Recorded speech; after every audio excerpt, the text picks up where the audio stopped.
Hi guys, I'm Jason Buckle and I'm Srixon's European Tour Technician. Here's our brand new tour truck which I'm going to take you through in 2 minutes.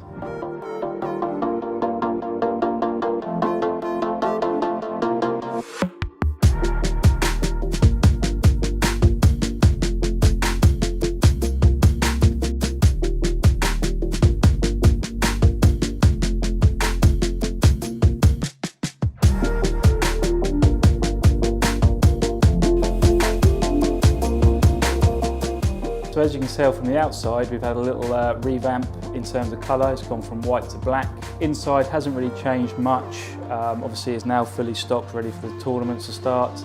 Let me show you around our little Aladdin's cave.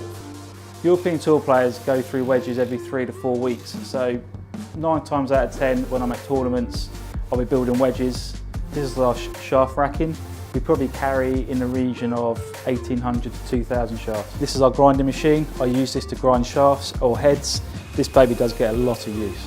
This is our bending machine.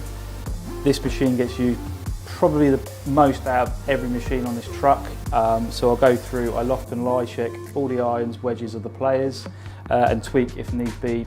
This machine here is our buffing machine. So after I've ground a wedge, I will come onto here to fine tune the grind and also take the imperfections out. So in this part of the truck is where we keep all our soft goods. So in the cupboards, we've got all our hats. And the one below, we keep all our balls. So we have the different version of balls we offer this year. So in the drawers, we keep all our gloves. So all the various sizes that we offer. That is my 2-minute guide on the Srixon Tour Truck. I hope that gave you a great insight into the day-to-day life on tour.